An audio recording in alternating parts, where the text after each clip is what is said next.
Hey, beautiful souls, settle in close tonight.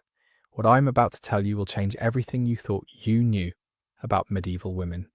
In 1441, a duchess was dragged naked through London streets. Her crime? Consulting an astrologer about the king's health. Eleanor Cobham had dared to seek answers that only men were allowed to possess. But here's what the jeering crowds didn't know. Eleanor wasn't the first. She wouldn't be the last. And the real reason she was being destroyed had nothing to do with witchcraft. What happened next would trigger centuries of systematic murder that claimed over 40,000 lives across Britain. But the most disturbing part? These women weren't killed for practicing magic. They were eliminated for something far more threatening to medieval society. They had knowledge, they had independence, they had power, and in a world designed to keep women powerless, that made them more dangerous than any spell. Picture this. You're bleeding to death after childbirth. Your baby is breech.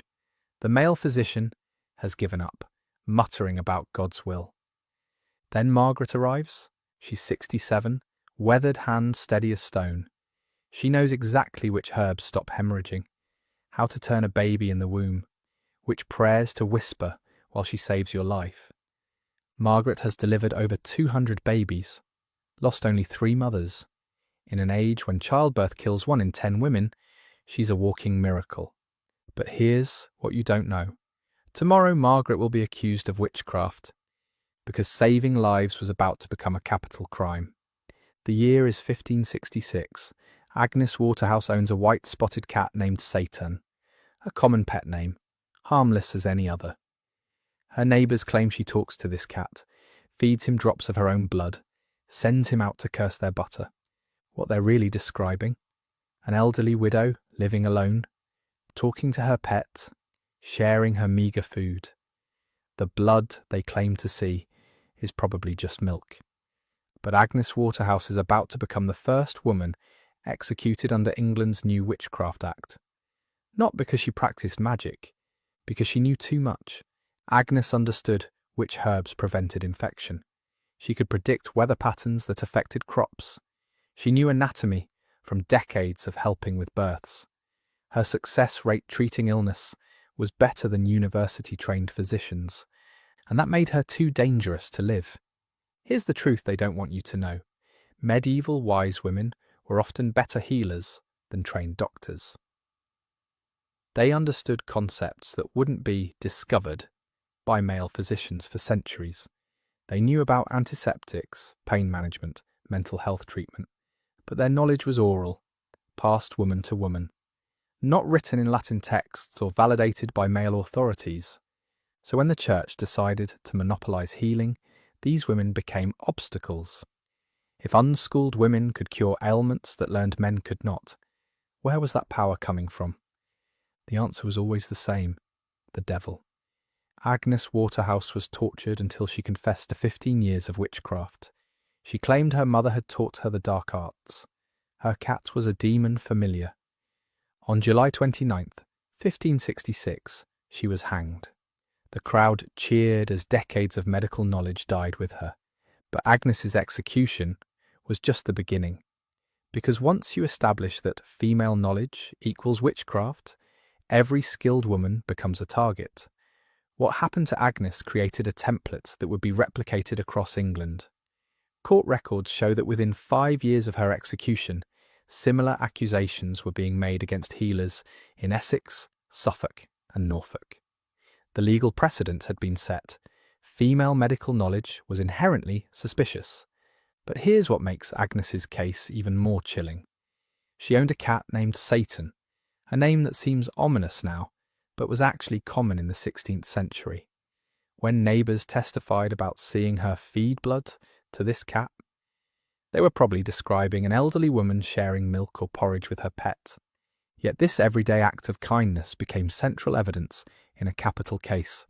The prosecution argued that Agnes was nourishing a demonic familiar with her own blood, creating a supernatural bond that allowed her to project evil across the village. Think about that for a moment. A lonely widow's affection for her cat became proof of a pact with the devil. The transformation of Agnes from respected healer to condemned witch took less than 3 months. In May 1566, she was the woman neighbours sought out when their children fell ill.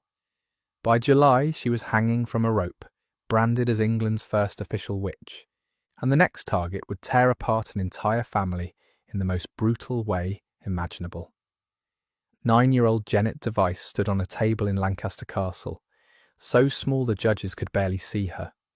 She pointed at her own grandmother and spoke words that would send 10 people to their deaths.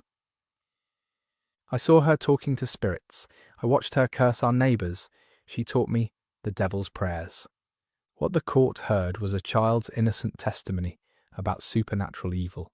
What really happened was something far more sinister. The year is 1612. The Device family lives in crushing poverty near Pendle Hill. Old Demdike, the grandmother, works as a cunning woman, offering charms, healing potions, fortune-telling. It's one of the few ways powerless people can earn money.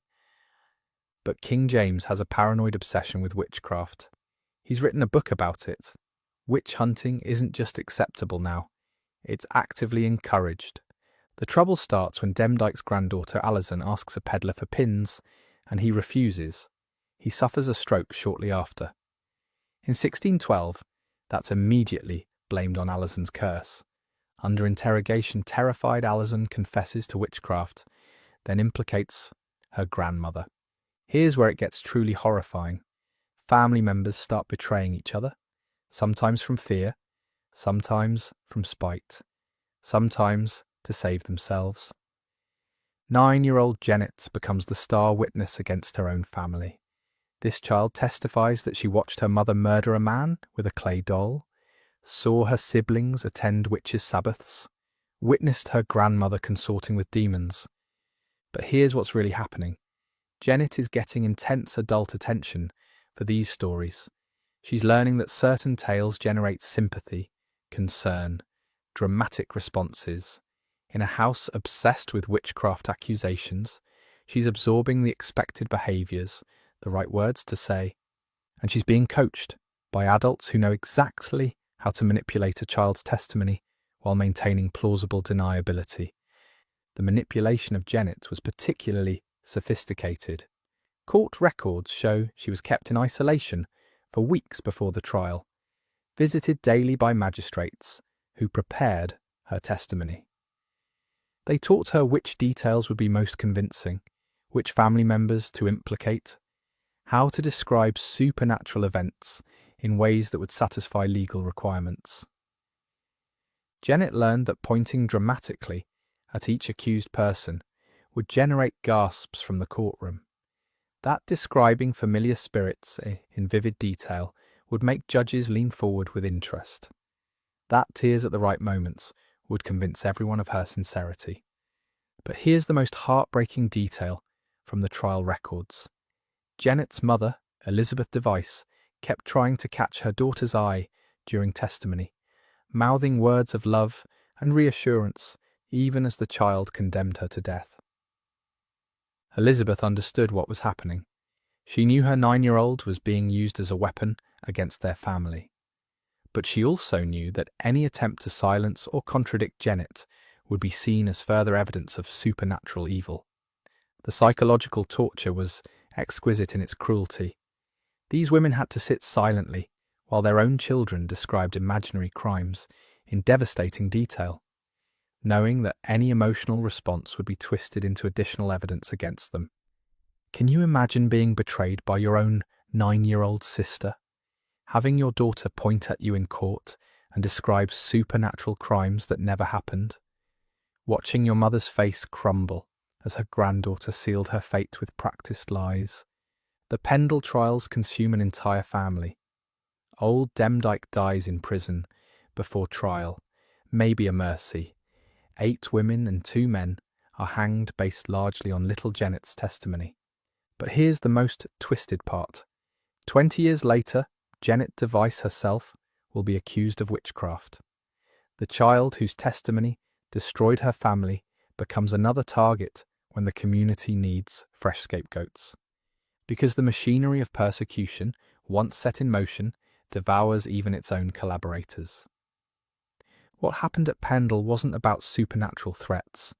It was about what happens when poverty meets hysteria, when families are turned against each other, when children become weapons in adult wars. But the real horror was just beginning. Because if children could be used to destroy families, imagine what could be done to women who lived alone. Joan Flower owned land, managed her own farm, made business decisions, lived without a husband's control.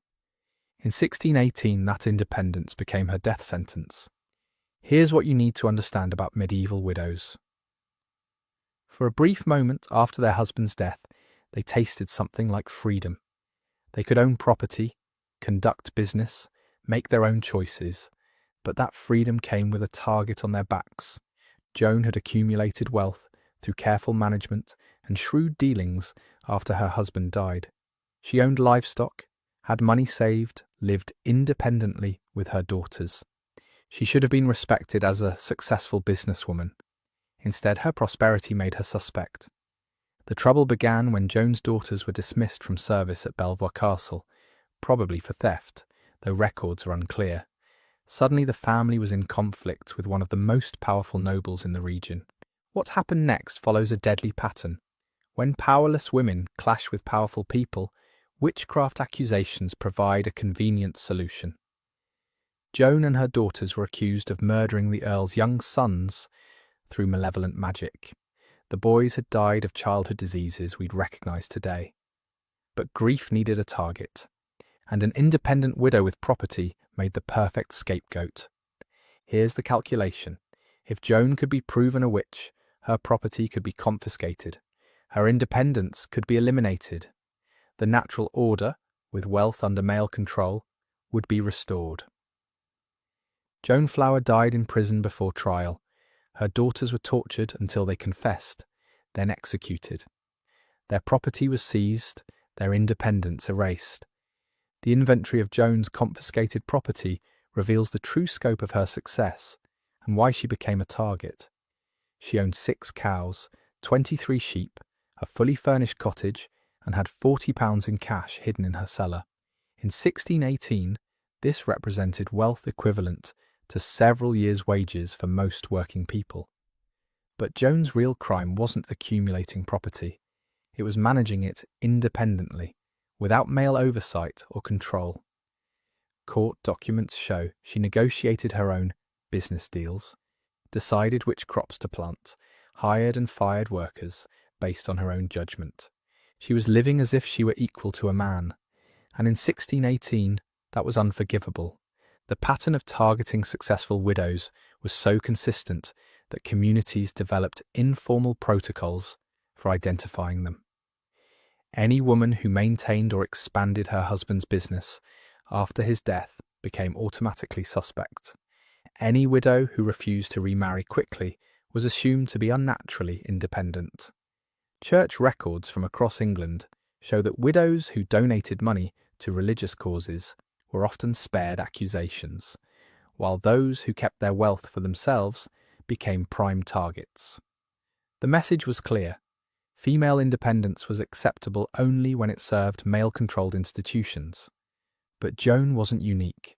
Across Britain, successful widows found their very competence used as evidence against them. How could an uneducated woman manage a farm so well without supernatural help? How could she accumulate wealth without a man's guidance, unless she'd made a deal with the devil? Alice Kyteler of Ireland faced identical accusations in 1324. Married 4 times, inheriting from each husband, she'd built a fortune through trading and money lending. She was intelligent, business savvy, refused to be controlled by male relatives who wanted her wealth. When Alice's stepchildren accused her of murdering their fathers through witchcraft, it wasn't grief driving them. It was greed. They wanted her inheritance, and witchcraft accusations provided a legal mechanism to claim it. Alice was charged with consorting with a demon named Robin Artisan, creating magical ointments from baby organs, performing sacrificial rituals. But look closely at the specific accusations. She met with men at night, Probably business associates. She possessed mysterious potions, likely herbal remedies any wealthy woman might own. She performed strange rituals, possibly just managing her household in unfamiliar ways. Alice escaped to England before trial, but her servant Petronella was tortured until she confessed, then burned alive. Alice's business empire was destroyed, her independence eliminated through legal persecution. Here's the pattern. Widows represented a disruption in wealth flow from men to men. When women inherited property, it removed wealth from male control. Witchcraft accusations fixed this problem. Prove a widow was a witch, confiscate her property, eliminate the woman, restore the natural order. This explains why so many accused witches had some means. Not wealthy by noble standards, but possessing enough property to threaten someone's interests. The poor woman with nothing to steal was often left alone. It was the widow with livestock or land who found herself in mortal danger. The message was crystal clear. Female independence was temporary and precarious. Any success, any competence, any refusal to submit could be twisted into evidence of supernatural evil. These women weren't killed for practicing witchcraft. They were killed for daring to live as if they were equal to men, as if they deserved independence and respect. But if independent widows were dangerous, imagine how threatening society found women who possessed specialized knowledge that men couldn't understand or control. That's where the real slaughter began. Elizabeth Lois could set broken bones, deliver babies, treat infections. Her cottage was a medieval pharmacy, dried herbs hanging from rafters, clay pots filled with powdered roots, carefully preserved plants gathered when their healing properties peaked. She understood cleanliness in wound treatment, knew which plants contained powerful chemicals, had observed illness patterns that helped her predict and treat diseases. Elizabeth was often the difference between life and death in her community. In 1582, that expertise got her executed. When crop failures and livestock diseases struck St. Osyth, Elizabeth's skills became evidence against her. If she could heal animals, she could harm them. If she knew curing plants, she must know poisoning ones. Her medical knowledge was reframed as malevolent power. Elizabeth was charged with causing a cow to give bloody milk, probably mastitis, a bacterial infection, making chickens stop laying, likely predator stress, causing a child's persistent fever, possibly serious infection beyond anyone's ability to cure. Under torture, Elizabeth confessed to 12 years of witchcraft, claiming she'd learned from another healer. But read her confession carefully. What emerges is medical apprenticeship, learning from an experienced practitioner, understanding plant properties, developing diagnostic skills. Elizabeth Lois was executed in 1582. Decades of accumulated medical wisdom died with her. But the destruction of Elizabeth's knowledge wasn't just personal, it was systematic.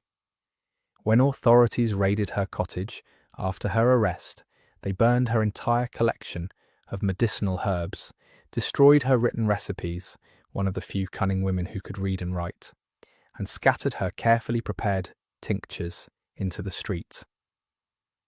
Witnesses described seeing years of accumulated healing knowledge literally going up in smoke. Rare plants she'd cultivated for decades were uprooted and burned. Tools she'd designed for specific medical procedures were melted down for scrap metal. The message was unmistakable. Female medical knowledge wasn't just dangerous, it needed to be completely erased. Elizabeth had specialised in what we'd now call women's health. She knew which herbs could ease menstrual pain, prevent pregnancy, or treat the infections that commonly followed childbirth. She'd developed techniques for treating depression in new mothers and had an impressive success rate with difficult births. Court testimony reveals that Elizabeth could perform what amounted to basic surgery, removing infected tissue, setting complex bone breaks, even extracting teeth with minimal pain. She'd created her own anesthetics using willow bark and poppy extracts, techniques that wouldn't be discovered by male physicians for another century. But her expertise made her vulnerable. How could an unschooled woman possess surgical skills that university-trained doctors lacked? The only explanation that made sense to medieval minds was supernatural assistance. Here's what makes this systematic elimination particularly devastating. These women were often the most skilled healers in their communities. They possessed practical expertise refined over generations. When they were destroyed, they took irreplaceable knowledge with them. Joan Tirey specialised in treating mental illness, madness, or being moonstruck. She'd developed techniques for calming agitated patients, providing therapeutic environments for depression and anxiety, even attempting epilepsy treatments. Joan understood the importance of calm environments for mentally ill patients. She used music therapy, herbal sedatives, talk therapy techniques. She'd observed connections between physical and mental health centuries before medicine formally recognized them. But Joan's expertise made her vulnerable. Medieval thinking attributed madness to demonic possession. If Joan could treat these conditions, she must be using supernatural powers or communicating with the same dark forces causing the illnesses. Joan was accused of curing madness through demonic assistance. Her therapeutic techniques were reinterpreted as magical rituals. Her herbal treatments became supernatural potions. Many who testified against her had been her patients. People she'd helped through mental health crises turned on her when suspicion rose. Joan Tirey was executed, eliminating one of the most advanced mental health practitioners in 16th century England. This wasn't random persecution. These women were targeted because their knowledge threatened established power structures. The emerging medical establishment saw cunning women as competition. These women often achieved better results than university-trained physicians, using practical knowledge rather than theoretical frameworks. Their success exposed the limitations of official medicine. Religious authorities felt threatened because the church taught that illness was God's punishment. Healing should come through prayer. When women achieved medical success through naturalistic means, they challenged religious explanations for suffering. Political authorities found these healers dangerous because their knowledge gave them community influence outside formal hierarchies. People trusted them with intimate health concerns, valued their expertise over official authorities. Witchcraft accusations eliminated this threat while appearing to uphold justice. But the cost was staggering. When healers like Elizabeth and Joan were executed, they took irreplaceable medical knowledge accumulated over generations. Their deaths impoverished communities, leaving people with fewer treatment options. The systematic persecution of female healers represents one of the greatest losses of medical knowledge in European history. These women understood herbal medicine, anatomy, mental health, therapeutic care that wouldn't be rediscovered for centuries. Many tried to work within Christian frameworks, seeing healing as God's gift. They combined treatments with prayer, blessed their herbs, asked for divine guidance. But even Christian faith couldn't protect women whose knowledge was too extensive, whose success too consistent, whose independence too threatening. The healer's dilemma was unsolvable, condemned whether patients lived or died, whether they succeeded or failed, whether they helped or refused to help. Their existence as knowledgeable, competent women was evidence of supernatural evil. But if healing knowledge was dangerous, imagine what happened when women combined medical expertise with the ultimate female power, controlling birth and death. That's where the persecution became truly systematic. In candlelit birthing chambers, women gathered to bring life into the world.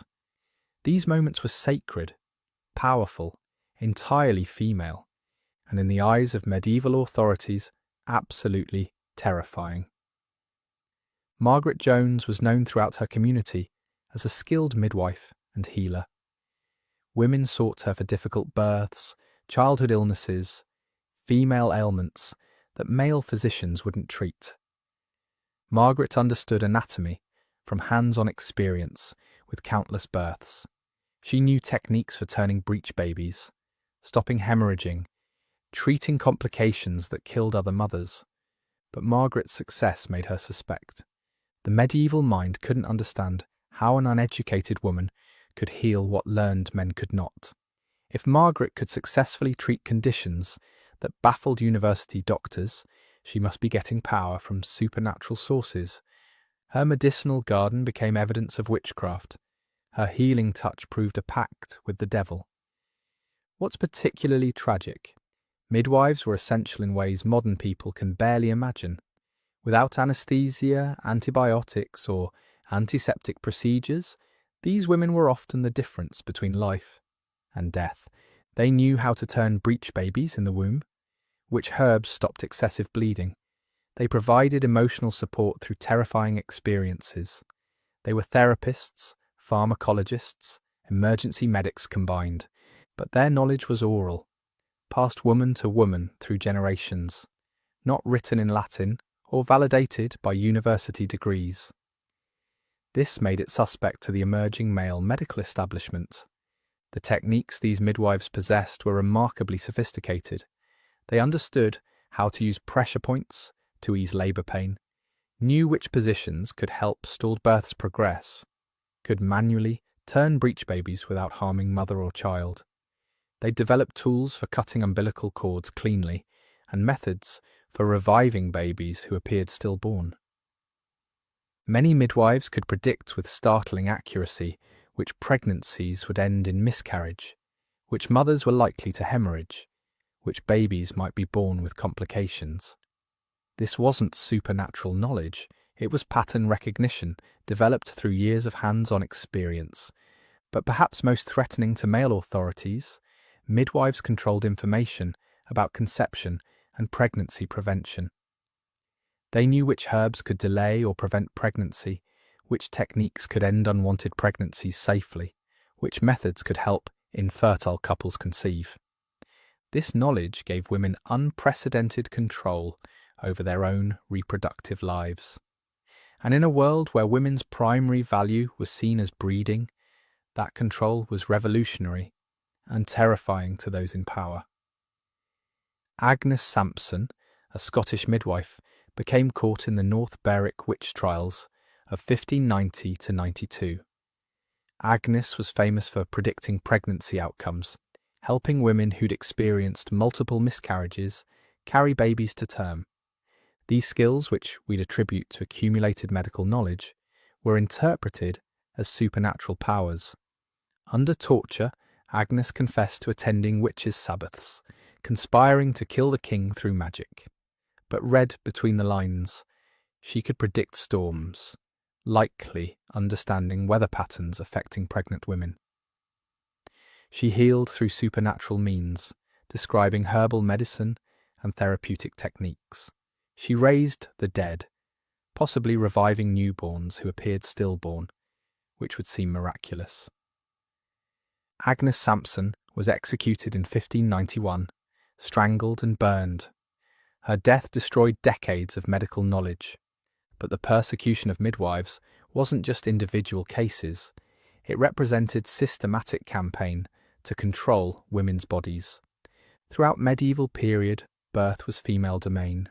Labouring women were surrounded by other women, midwives, relatives, neighbours, who supported them through the process. These birthing chambers were spaces where women shared knowledge, provided emotional support, exercised female authority that existed nowhere else. Men, including husbands, were typically excluded entirely. As witch trials intensified, this female-controlled domain came under attack. Midwives were accused of killing babies during birth, causing difficult labours through curses, using the birthing process to gather magical ingredients, particularly the cool membrane covering newborns' heads. These accusations exploited natural dangers of medieval childbirth to create witchcraft evidence. With devastating maternal and infant mortality rates, Any bad outcome could be attributed to supernatural interference. Baby born with deformity? Midwife cursed it. Mother died in childbirth? Midwife sacrificed her. Labour particularly difficult? Midwife prolonged it through magic. There was no way to win. Midwives were condemned whether patients lived or died. The campaign was so successful that by the 17th century, male physicians had begun taking over obstetrics, despite having less practical experience than the women they replaced. Generational knowledge was dismissed as superstition, replaced by theoretical understanding, often less effective than the folk wisdom it superseded. The most heartbreaking aspect, women's greatest strength, knowledge of their own bodies, became evidence of evil nature. These women weren't killed despite their medical skills. They were killed because of them. Female expertise was inherently suspect. A woman who understood too much about life and death mysteries, who could ease suffering and bring healing, who possessed knowledge not sanctioned by male authorities, such a woman could only be in league with the devil. The midwives who died weren't just victims of religious hysteria. They were casualties in a war over who would control women's bodies, women's health, women's knowledge. Knowledge itself became a crime punishable by death. But if you think the persecution of healers and midwives was brutal, wait until you discover how the legal system itself became weaponized against women. Because what happened in torture chambers makes everything else look merciful by comparison. In stone dungeons where moisture wept from walls and iron gleamed in torchlight, the most horrifying truth of the witch trials unfolded. Pain became evidence, agony became proof, human breaking points became legal testimony. Agnes Sampson was 60 years old when they started torturing her, a respected midwife who'd spent decades saving lives. What happened to her in that Scottish dungeon reveals the calculated brutality behind every witch trial confession. First came the thrilling, stripping Agnes naked, shaving all her body hair, examining every inch of skin for the devil's mark. This respected woman was reduced to a naked object of scrutiny by male authorities who poked and prodded while recording observations. The humiliation was as intentional as the physical violation, but that was only the beginning. When Agnes maintained her innocence, they bound her head with rope, progressively tightening until it crushed her skull. The pressure felt like her head might explode. This technique could cause permanent brain damage. Still proclaiming innocence, they subjected her to boot torture, an iron device that enclosed her leg, gradually tightened with screws until bones crushed. The sound of breaking bones was considered evidence the devil was abandoning his servant. Finally, they kept her awake for days while repeatedly interrogating her. Sleep deprivation, combined with physical injuries and psychological trauma, eventually broke her resistance. She confessed to practicing witchcraft, attending supernatural meetings, conspiring to harm the king. But here's what you need to understand. Agnes's confession was worthless as evidence of supernatural activity. It was simply proof that human beings can be tortured into saying anything. The techniques were specifically designed to produce confessions, not discovered truth. What's particularly sinister is how the torture was calibrated based on the accused woman's social status and potential wealth. Poor women faced immediate, brutal torture because they had no resources to fight back. Wealthy women endured more refined psychological pressure initially because authorities wanted to extract information about hidden assets before physical torture made them unreliable witnesses. The torture sessions themselves were carefully documented business transactions. Each method had a set fee. The strappado cost 3 shillings, the rack cost 5, water torture cost 2. These fees were charged to the accused woman's family or taken from her confiscated property. Professional torturers travelled from town to town, offering their specialised services to local courts. They carried portable equipment, thumb screws, iron boots, ropes designed for specific techniques. Their expertise was treated as a legitimate trade skill, passed down from master to apprentice.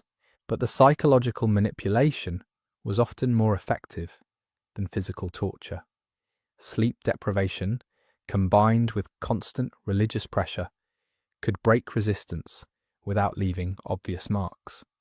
Accused women were kept awake for days while priests lectured them about salvation.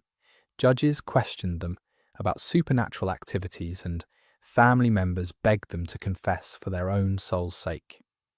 The torture methods were horrifyingly diverse. The strappado hung victims by arms tied behind their backs, then dropped them suddenly to dislocate shoulders and tear muscles. The rack stretched bodies until joints separated. The thumbscrew crushed fingers until permanently mangled. Water torture forced enormous quantities down throats until victims felt they were drowning.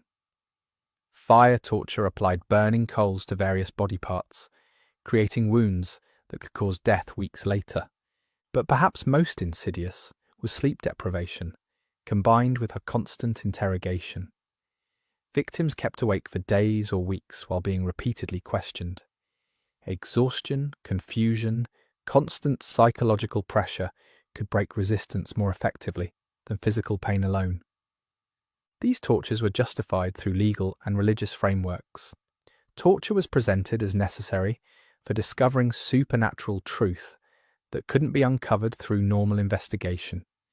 Since witchcraft left no physical evidence, extraordinary methods were supposedly required. Religious authorities argued torture was merciful.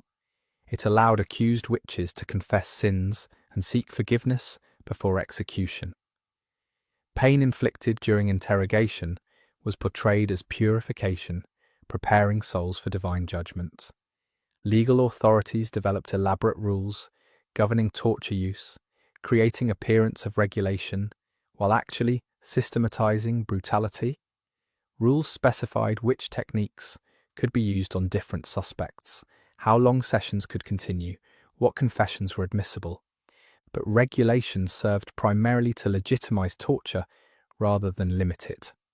Rules were complex enough that skilled torturers could find justifications for virtually any method. Legal framework provided cover for systematic brutality. The gendered nature was particularly significant. Techniques used on women often exploited specifically female vulnerabilities. Sexual humiliation, threats to children, torture targeting reproductive organs were commonly employed. Women's bodies were viewed as inherently susceptible to demonic influence, making invasive examinations seem necessary. Devil's Mark searches involved detailed genital and breast inspection by male authorities claiming religious or legal authority. Professional torturers developed expertise in extracting specific confession types that would satisfy legal requirements and community expectations. They understood which techniques were most effective against different victims, how to pace sessions to maximize psychological impact while keeping subjects alive and capable of testifying. Economic incentives added another corruption layer. Torturers were typically paid per session or confession extracted, creating financial motivations for prolonged, intensive torture. Equipment was often rented rather than owned, generating additional revenue streams. The psychological impact extended beyond immediate victims. Communities that permitted systematic torture became brutalized themselves, normalizing violence as acceptable response to perceived threats. Many victims eventually believed their own forced confessions. After days or weeks of abuse, the line between reality and forced stories became blurred. Some accused witches went to execution genuinely convinced they'd committed supernatural crimes, having internalized narratives that torture forced them to recite. The torture used in witch trials represents one of the most systematic campaigns of state-sanctioned violence against women in European history. Thousands were subjected to excruciating abuse designed to extract false confessions of imaginary crimes. But if you think the torture was the worst part, you haven't seen what happened when these broken women were dragged to their final moments. Because the executions themselves were designed to send a message that would echo through generations. July 19th, 1692. Bridget Bishop is loaded onto a cart with other condemned women, driven through Salem's streets toward Gallows Hill. The procession isn't hidden. It's deliberately public, designed to be witnessed by as many people as possible. Bridget is 60, a tavern keeper who lived independently and spoke her mind in a community growing intolerant of such behaviour. She's been married 3 times. Each husband died naturally, but in 1692's fevered atmosphere, this becomes evidence of supernatural murder. The charges are typical, appearing to neighbours in spectral form, tormenting them supernaturally, causing livestock to sicken, using malevolent magic against anyone who crossed her. The evidence is entirely testimonial, people claiming they'd seen her spirit attacking them, felt her supernatural influence, witnessed her consorting with demons. But as Bridget rides toward death, she knows something her accusers choose to ignore. She's innocent. She never practiced witchcraft, never consorted with devils, never used supernatural powers to harm anyone. She's dying for crimes that exist only in her community's fearful imagination. The execution site overlooks the town, making the killings visible from many homes, ensuring the day's lessons burn into everyone's memory. The gallows accommodate multiple executions simultaneously, reflecting the industrial scale of planned murder. When they reach the execution ground, hundreds wait.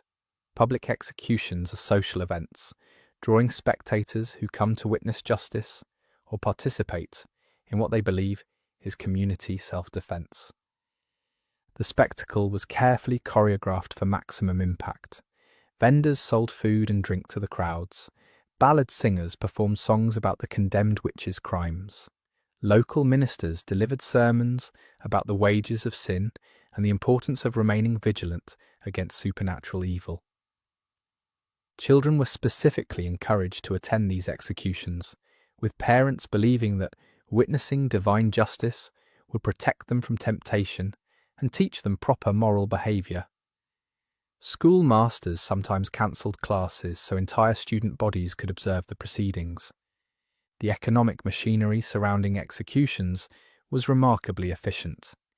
Everything had a price and someone to collect it. Spectators paid fees for premium viewing positions. Vendors paid licenses to sell refreshments. Even the condemned women's final words were sometimes transcribed and sold as pamphlets to literate audience members. The bodies of executed witches became commodities after death. Pieces of rope used for hanging were sold as protective charms. Clothing was auctioned to recover court costs. Hair was collected and sold to wig makers. Even soil from the execution ground was gathered and sold as supernatural protection against evil. But what the crowd sees isn't justice.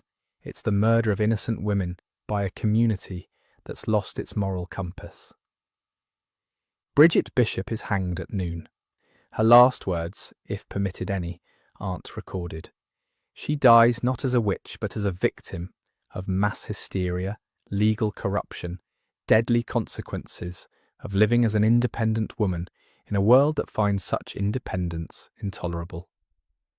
But Bridget's execution is just the beginning. Over following months, 19 more will be executed in Salem.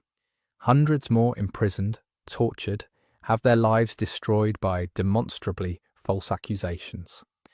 The methods vary by location, but share common elements designed to maximize suffering and public impact.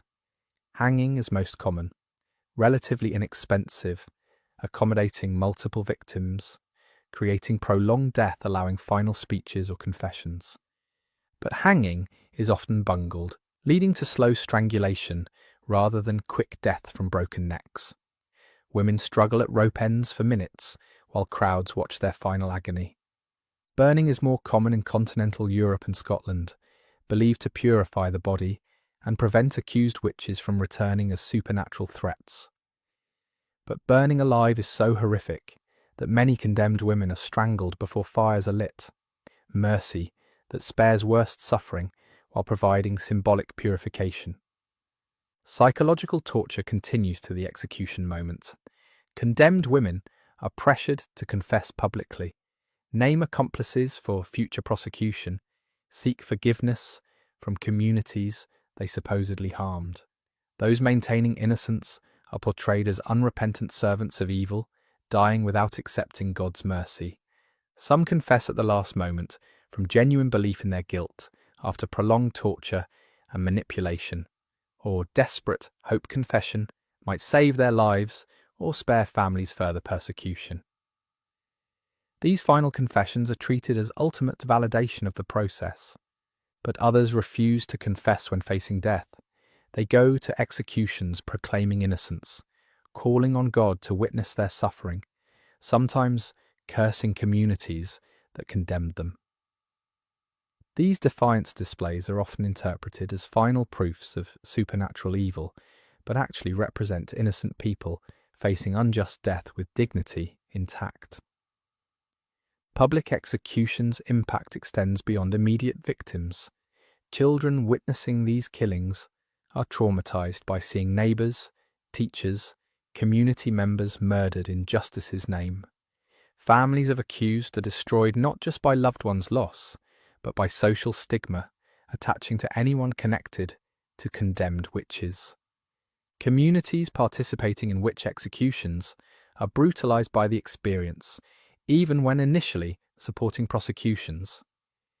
Realization that innocent people were killed, that neighbors were murdered based on false accusations, that entire communities were complicit creators lasting psychological damage.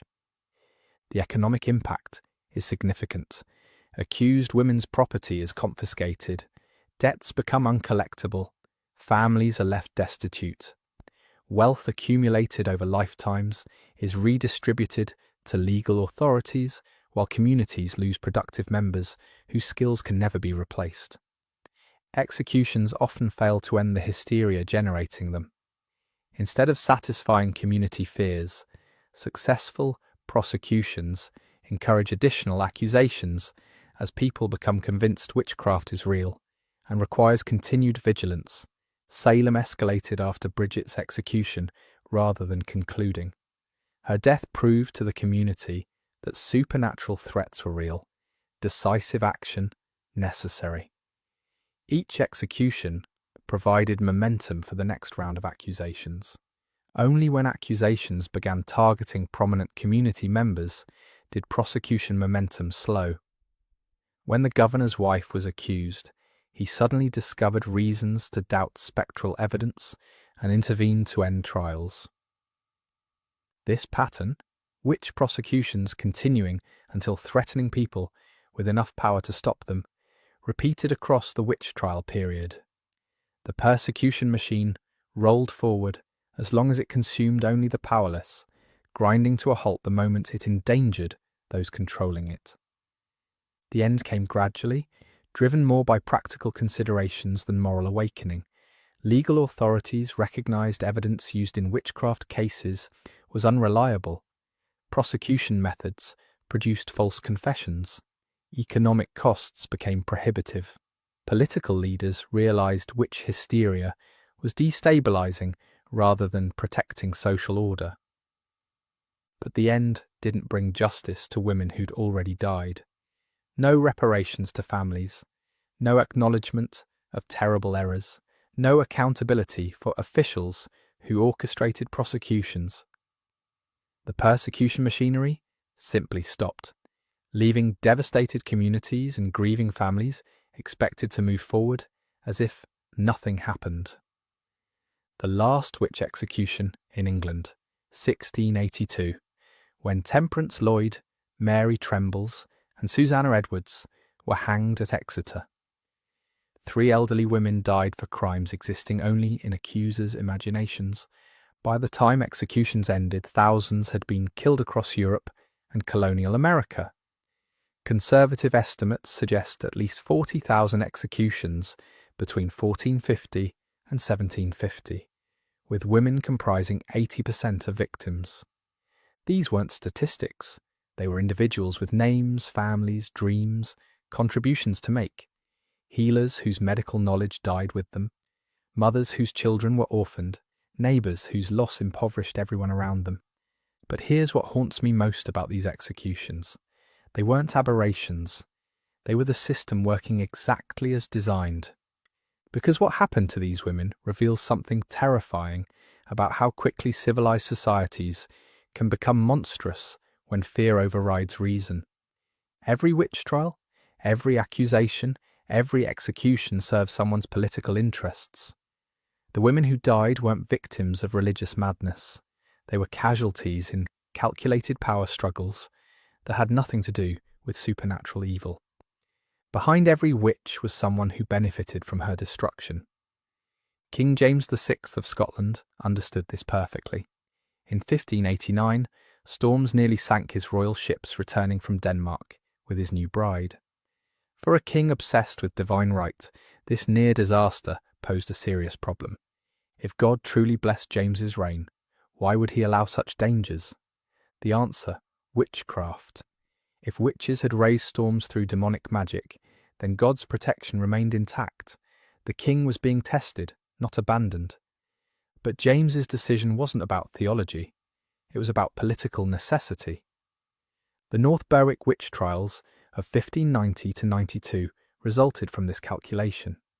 James needed to demonstrate his power, his ability to protect Scotland from supernatural threats. A successful witch hunt would prove his divine mandate and eliminate potential opposition. The targets reveal the calculated nature. Rather than random individuals, investigations centered on genuine political threats, nobles questioning royal authority, merchants competing with royal monopolies, women whose independence challenged political structures. Agnes Sampson wasn't targeted because she could predict storms. She was targeted because her medical expertise gave her influence outside royal control. When people trusted a cunning woman more than official physicians, it suggested royal authority wasn't absolute.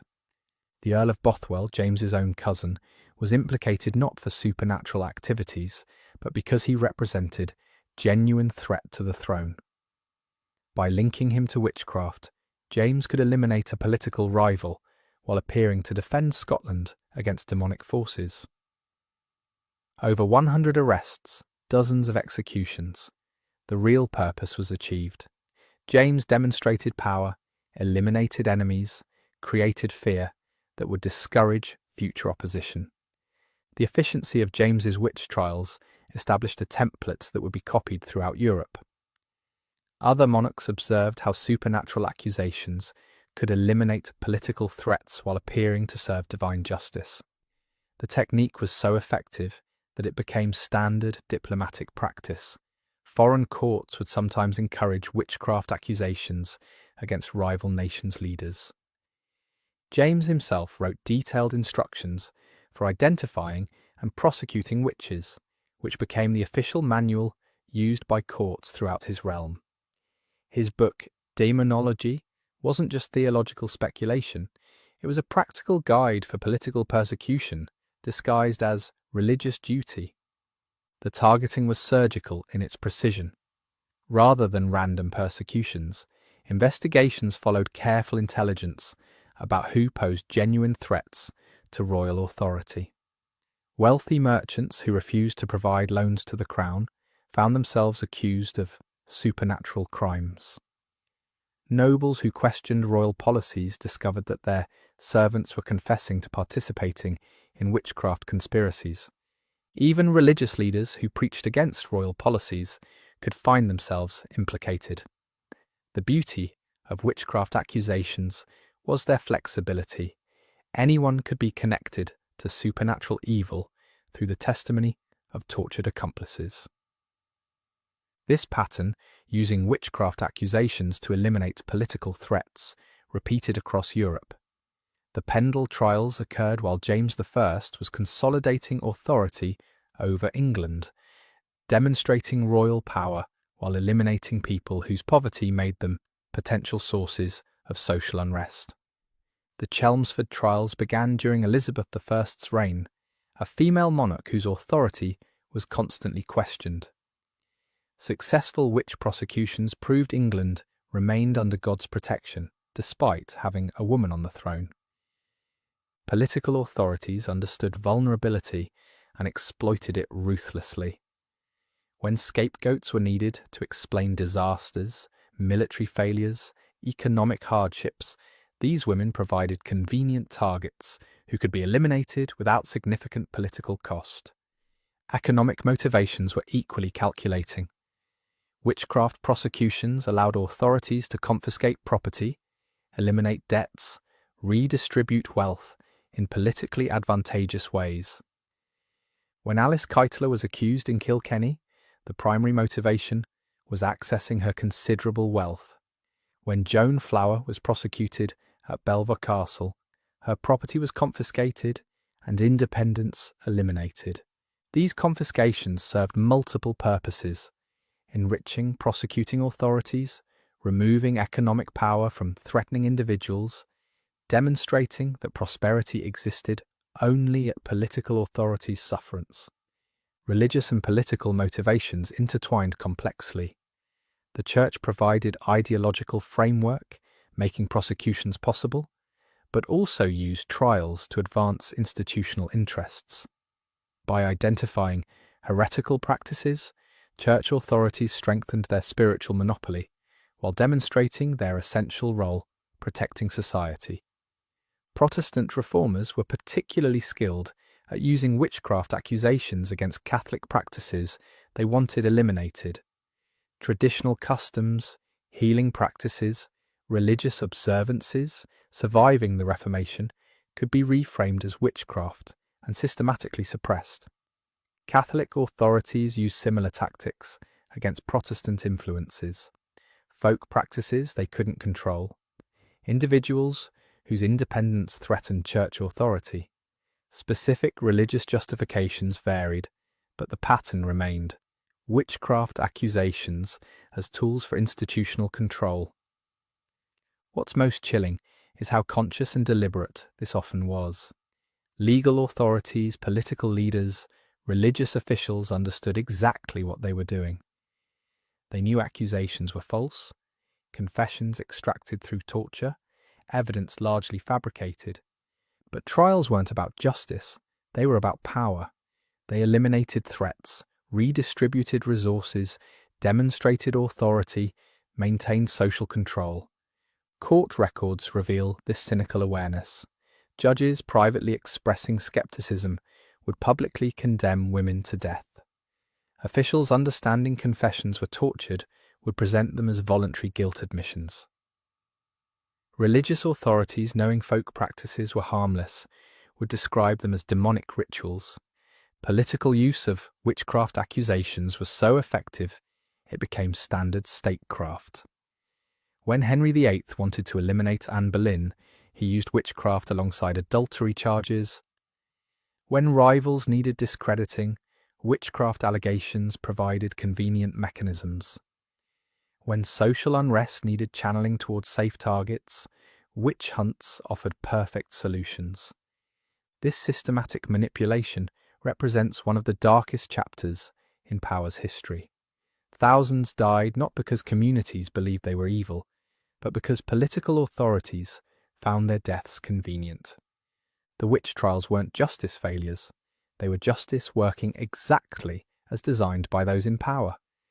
They achieved intended goals: eliminating threats, redistributing resources, demonstrating authority, maintaining control. The only failure was moral, belonging not to communities producing accusations, but to authorities cynically exploiting them.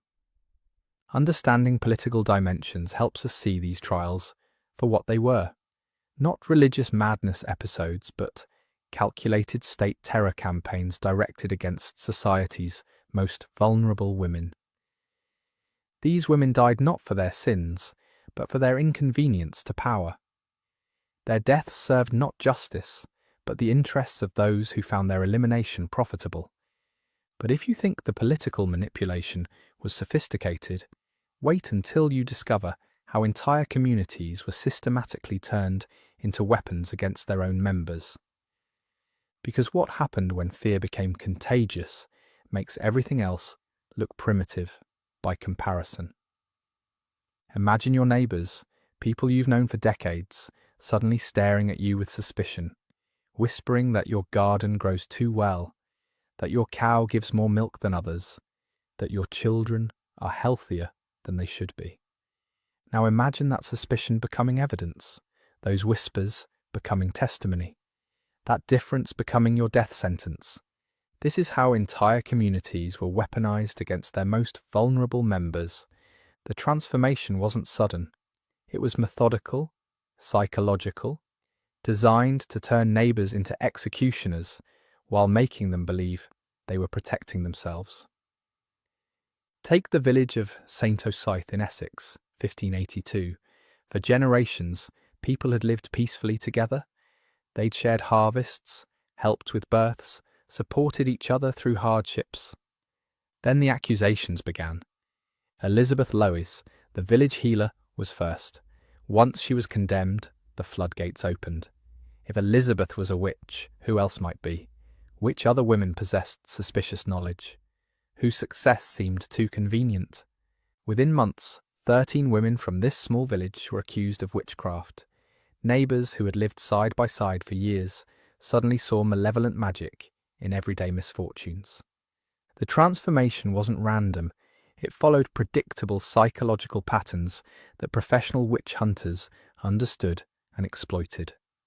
Once the first accusation was accepted, it created what modern psychologists would recognize as confirmation bias on a community scale. People began reinterpreting past events through supernatural lenses. The cow that had died 3 months ago wasn't just sick, it had been cursed. The storm that damaged crops last spring wasn't natural weather, it was witches raising tempests. The child who had died of fever wasn't a victim of disease, he had been murdered through malevolent magic. Suddenly every woman who had been present at these events became suspect. Every woman who had argued with the victims became a potential witch. Every woman who had succeeded where others failed became evidence of supernatural assistance. The psychological mechanism operates through what researchers now call apophenia, the tendency to perceive meaningful patterns in random information. When communities are primed to look for witchcraft, they'll find it everywhere. But this wasn't accidental. Professional witch hunters like Matthew Hopkins deliberately fostered this psychological state because it made their job easier and more profitable. The more paranoid a community became, the more witches they would identify, and the more fees Hopkins could collect. A cow that stopped giving milk, witchcraft, beer that went sour, supernatural interference, a child's fever, obviously cursed. But here's what really happened. Once the first accusation was accepted, it created a template for explaining any subsequent problems. The community had learned that supernatural evil was present, active, and needed to be rooted out.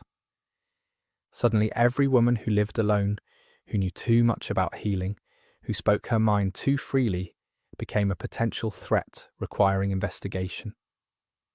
The psychological mechanism is terrifyingly simple. When people are afraid and looking for explanations, they'll find patterns anywhere. Random misfortunes become connected, coincidences become evidence, suspicion becomes certainty, and once a community accepts that witches are real and present, identifying them becomes a moral duty. What makes this particularly insidious is how it exploited existing social tensions. Every village had conflicts, property disputes, romantic rivalries, economic competition, personal grievances. Witchcraft accusations provided a way to resolve these conflicts permanently while appearing to serve justice. Did your neighbour's fence encroach on your land? Accuse her of cursing your crops? Was another woman's business more successful than yours? Clearly she was using supernatural assistance. Did someone refuse to lend you money? Obviously, they were hoarding wealth gained through demonic pacts. The beauty of witchcraft accusations was their unfalsifiability. There was no way to prove innocence. Any defense could be reinterpreted as evidence of guilt. Any success in life could be attributed to supernatural assistance. Salem, Massachusetts, shows how quickly this could spiral. The initial accusations came from a few young girls experiencing what we'd now recognize as psychological distress. But instead of seeking medical help, the community interpreted their symptoms through supernatural lenses. Once witchcraft was accepted as the explanation, the accusations spread like wildfire. Neighbors began remembering strange encounters, unusual coincidences, suspicious behaviors that suddenly seemed significant. The teenage accusers learned they had incredible power. Their word could destroy adult lives, settle community conflicts, eliminate people they disliked. They were treated as heroes, protecting the community from supernatural evil. But here's the most disturbing part. Many of these communities genuinely believed they were doing the right thing. They weren't consciously murdering innocent women. They were protecting themselves and their families from supernatural threats they sincerely believed were real. This is how ordinary people become complicit in extraordinary evil. Not through conscious malice, but through fear, manipulation, and the gradual normalization of injustice. The witch trial phenomenon was essentially a social technology for eliminating inconvenient people while maintaining community self-image as moral and protective. It allowed groups to murder their own members while believing they were serving justice. The techniques were remarkably consistent across different locations and time periods. Start with accusations against the most vulnerable, elderly women, widows, social outcasts. Use torture and pressure to extract confessions, naming accomplices. Create a snowball effect where each accusation generated more accusations. Professional witch hunters like Matthew Hopkins understood this psychology perfectly. When they arrived in a community, they didn't just identify individual witches, they uncovered entire networks of supernatural conspirators. This served multiple purposes. It maximized their fees while providing communities with dramatic proof of their effectiveness. It eliminated not just individuals, but entire groups who might pose ongoing threats, and it sent clear messages about the price of nonconformity. Hopkins would typically identify 10 to 20 witches in each location he visited, extracting confessions that implicated dozens more. Communities received visible proof their money was well spent, while Hopkins generated maximum revenue per trip. Hopkins' methods were refined through years of practice and became the gold standard for witch hunting across England.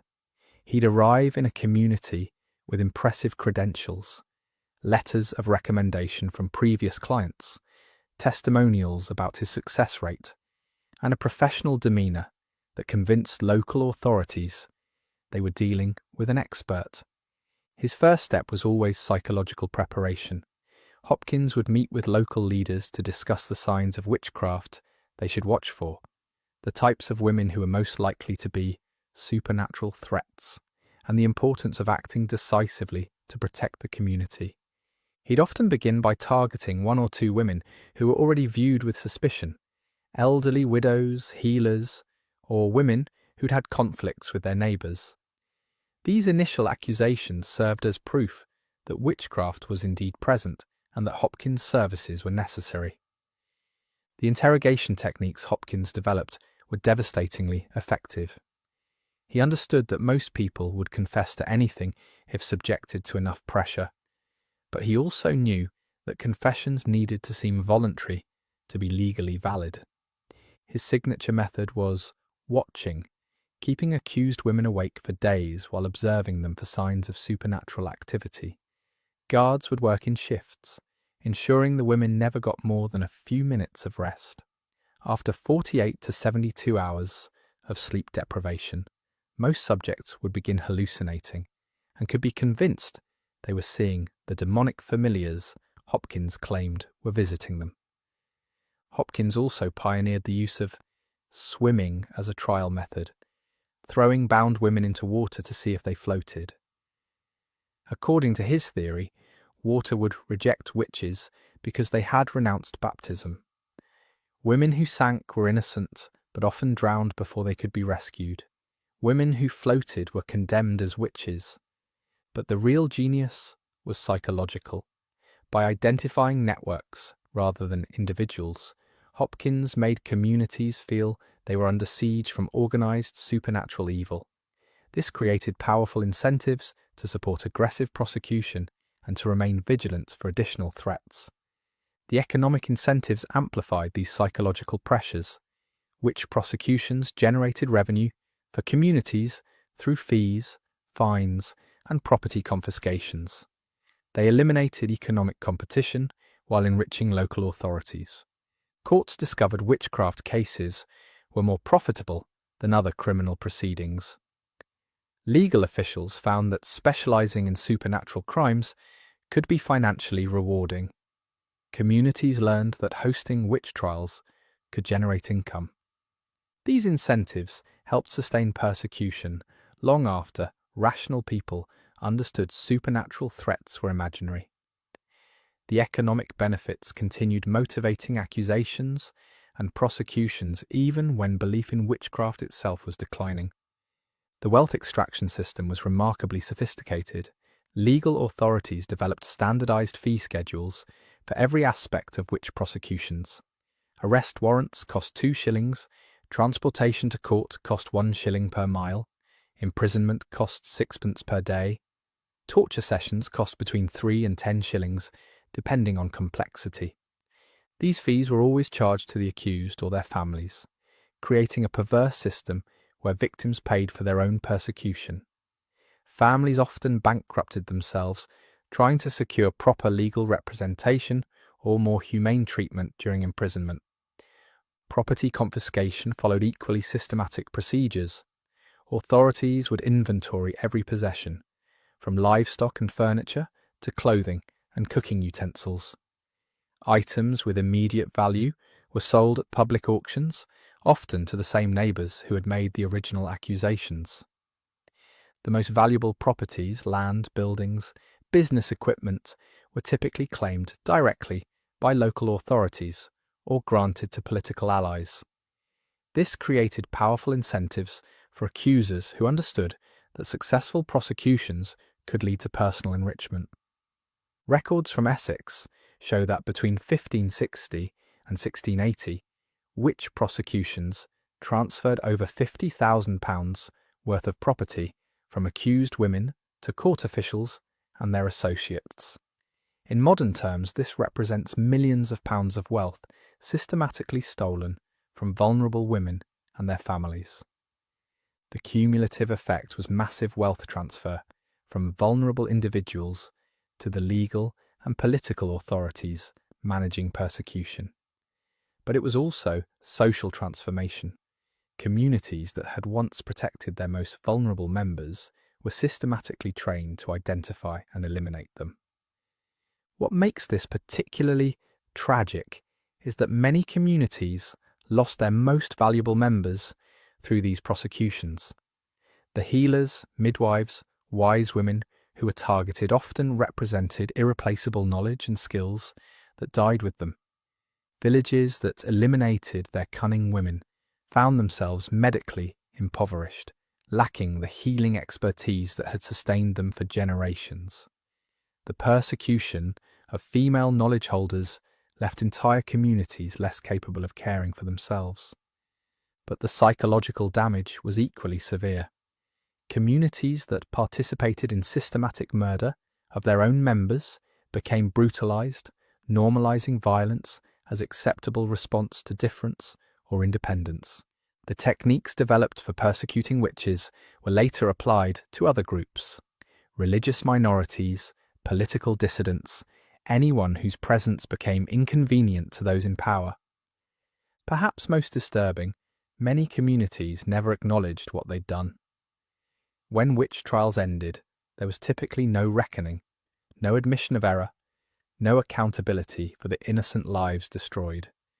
The persecution machinery simply stopped, leaving behind devastated families and traumatized survivors who were expected to move forward as if nothing had happened. This represents one of the greatest moral failures in European history, the systematic training of ordinary people to become weapons against their own community's most vulnerable members. But if you think the community weaponization was sophisticated, the final chapter of this horror story reveals something even more chilling. Because when the killing finally stopped, the lesson learned wasn't about justice or protecting the innocent. It was about power and who gets to wield it. The witch trials weren't random violence. They weren't religious hysteria. They weren't mass delusion. They were a calculated campaign to teach women their place in the world. And the lesson was simple: step outside your assigned role and die. Every execution was a message. Every torture session was a warning. Every accusation was a reminder that female knowledge, independence, and power existed only at male sufferance. Look at who lived and who died. The pattern is crystal clear. Married women under male protection were rarely accused. Wealthy women with powerful male relatives typically survived.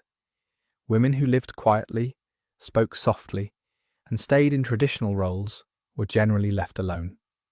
But women who lived independently, who possessed specialized knowledge, who refused to submit to male authority, who accumulated property or influence in their own right, they were slaughtered systematically.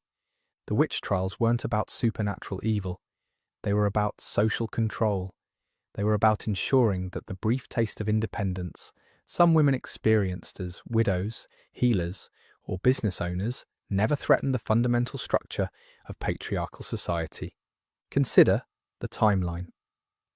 The witch trial period coincided with significant social and economic changes that were expanding opportunities for some women. Urban growth created new economic niches. The Reformation disrupted traditional religious hierarchies. Legal changes sometimes allowed women greater property rights. These developments terrified male authorities who understood that female independence posed existential threats to their power structures. If women could survive and thrive without male control, what need did they have for husbands, fathers, or male-dominated institutions? The witch trials provided a brutal solution. By systematically eliminating women who demonstrated independence or competence, authorities could send clear messages to all women about the deadly consequences of stepping outside traditional boundaries. The message worked. By the time witch trials ended, women had been terrorized back into submission. The legal, medical, and economic spaces that some women had begun to occupy were firmly under male control. Female knowledge traditions had been destroyed or driven underground. The social engineering was remarkably successful. Entire generations of women grew up understanding that independence was dangerous, that knowledge was suspicious, that any success beyond traditional female roles could be fatal. The witch trials created what amounted to learned helplessness on a societal scale. Women internalized these lessons and passed them to their daughters. Don't stand out. Don't know too much. Don't succeed too visibly. Don't live independently. Don't challenge male authority. Don't trust other women who break these rules. The economic impact persisted for centuries. Women's exclusion from medical practice, business ownership, and property management became so complete that by the 18th century it seemed natural and inevitable rather than the result of systematic persecution. Legal systems that had been designed to eliminate threatening women were repurposed to maintain ongoing control. Laws restricting women's property rights, limiting their access to education, and requiring male guardianship weren't seen as oppressive. They were viewed as protective measures, preventing women from falling into the same supernatural temptations that had destroyed their predecessors. The knowledge destruction was equally devastating and long-lasting. Medical techniques that had been refined over centuries were lost forever. Herbal remedies that could have saved lives were forgotten. Midwifery skills that might have prevented countless deaths in childbirth disappeared with the women who possessed them. The techniques developed during witch trials, using accusations to eliminate threatening individuals, extracting confessions through torture, turning communities against their own members, became templates for oppressing other groups throughout history. But the primary target was always clear: women who dared to believe they were equal to men. The women who died as witches weren't different from you. They were mothers, healers, business owners, independent thinkers who wanted to live their lives on their own terms. They possessed knowledge, skills and courage that their communities desperately needed, and they were murdered for it. Their deaths created the world we inherited, a world where female independence remained precarious and dangerous, where women's knowledge was systematically devalued, where stepping outside traditional roles carried deadly risks. But their courage also created something else: proof that women could be powerful, knowledgeable, independent, and strong even in the face of systematic persecution. Every woman who was tortured but refused to confess demonstrated strength that her torturers couldn't break. Every healer who continued practicing despite the risks showed dedication to her calling that transcended fear. Every widow who maintained her independence despite social pressure proved that women could survive and thrive without male control. They died so that future generations might live more freely. Their sacrifice carved out space for women's voices, women's knowledge, women's power to exist and grow. Understanding their stories isn't about dwelling on historical injustice. It's about recognizing the price that was paid for every freedom you enjoy today. Every right you exercise, every choice you make, every opportunity you pursue exists because countless women before you paid for it with their lives. But it's also about understanding that the forces that killed them haven't disappeared. They've adapted, evolved, found subtler ways to limit female power and independence. The impulse to silence women who know too much, who speak too freely, who refuse to submit still exists. The best way to honour their memory isn't to sentimentalize them as martyrs or saints. It's to understand them as fully human people who deserve to live, contribute, and be judged by their actions rather than their gender. Their stories remind us that progress isn't inevitable, that rights can be revoked, that the price of freedom is vigilance and courage. They show us what happens when fear overwhelms justice, when prejudice masquerades as righteousness, when communities allow vulnerable members to be scapegoated for problems they didn't create. Most importantly, they prove that even in humanity's darkest moments, some people chose courage over safety, truth over convenience, independence over submission. These women were not victims. They were warriors in a battle they couldn't win, but fought anyway because they understood that some things are worth dying for. And in the end, they won. Not through magical powers or supernatural intervention, but through the simple, revolutionary act of refusing to be erased. Every woman who reads their stories carries their victory forward. Every choice to speak up, stand up, and refuse to be diminished honours their sacrifice. Every act of independence proves their deaths weren't meaningless. The witch trials ended over 3 centuries ago, but the war they were part of, the struggle for women's right to exist as full human beings, continues. And thanks to the courage of women who died rather than submit, that's a war we're finally winning.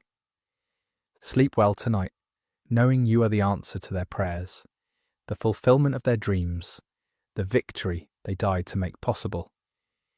You are living proof that they were stronger than their executioners, braver than their accusers, and more powerful than the forces that tried to destroy them.